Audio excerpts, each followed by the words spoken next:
চলো আজকে বউ ভাত বানাই কিভাবে বানাইছি সেটাই তোমরা লগে একটু শেয়ার করি। আমরা যেভাবে বানাই যেভাবে খাই সেটাই তোমরা লগে শেয়ার করলাম। এটার লগে কোনো ধরনের তরকারি বা চাটনি বা ভর্তা কিছুর দরকার হইতো না।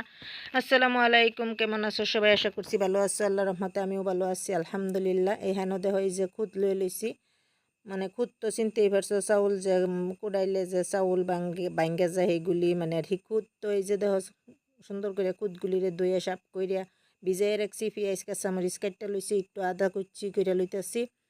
তারপরে এই যে খুদের মধ্যে দেয়া দিলাম আমি নিমক স্বাদ মতো, হলুদের গুঁড়া অল্প পরিমাণে, জিরা ধনিয়ার গুঁড়া, কাঁচামরিচ আর আদা কুচি আর পেঁয়াজ কুচি সুন্দর করে দিয়ে এক সাইডে রেখে দিয়ে গ্যাসের মধ্যে দেওয়া দিলাম কড়াইয়ের মধ্যে দেওয়া দিলাম বেসায়ের তেল আর শুকনা লঙ্কা।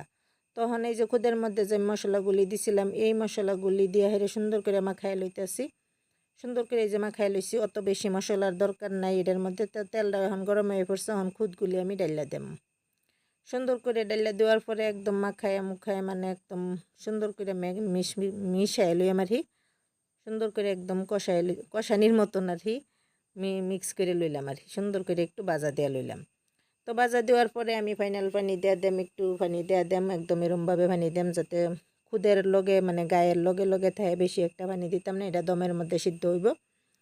তো সুন্দর করে পানি দিয়ে আর একটু লড়াচড়া করে দিয়ে হাই ফ্লেমও দিয়ে পানিটা একটু শুকাইলে মানে পাকা হইলে, তো ডাইকে দিয়ে হেরে যে পাকা হইলে দেখো পানিটা প্রায় শুকাই পড়ছে, অল্প অল্প পানি আছে। এখন আর একটু লড়াচড়া করে দিয়ে একদম সিমো দেওয়া থয়ে দেম, দমও দেওয়া থয়ে দেম, সুন্দর করে সিদ্ধ হয়ে যাব। তো এই ভাতের লগে কোনো ধরনের চাটনি বা তরকারির কোনো ধরনের প্রয়োজন নাই।